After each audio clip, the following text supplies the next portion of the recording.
Hey friends, Don here. By the time you're watching this, my first grandchild has already arrived. Earlier this week, during the hours before she was born, I found myself sitting with a lot of thoughts about family and presence and what that moment meant. And as I sat there with those final hours before becoming a grandfather, I found myself thinking about something I imagine a lot of parents do at some point.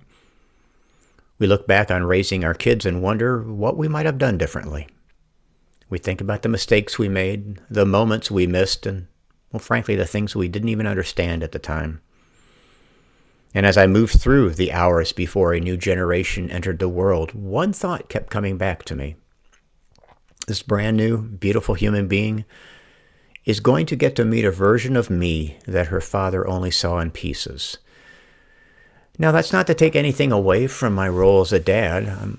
I have a good, loving relationship with my two grown children today, and for that I am incredibly grateful. But there was a time when those relationships were strained, when my addiction, relapses, and absence created real distance. I was around, but not always present.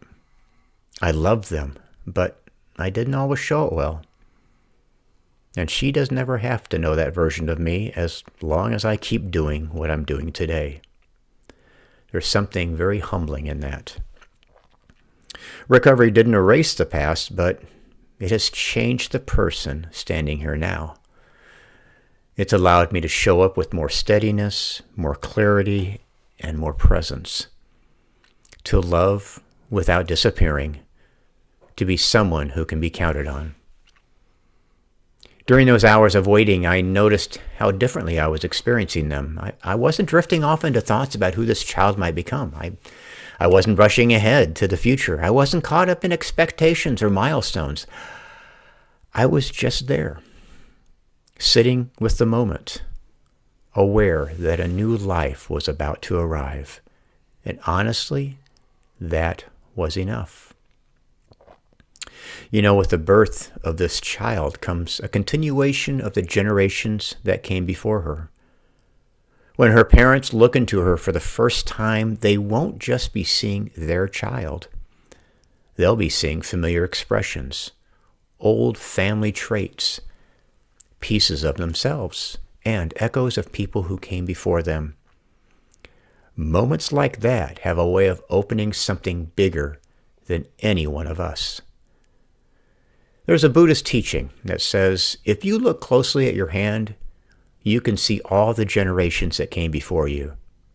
Parents, grandparents, ancestors, all somehow present in what you and I carry today.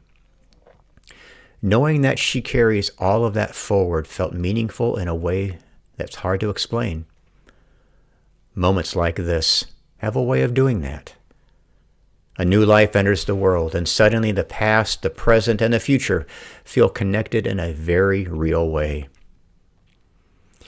I can't change the years I wish had gone differently, but today I can be awake and I can be present, and I can meet this moment with gratitude. And I'm grateful to be here for it. Thanks for listening.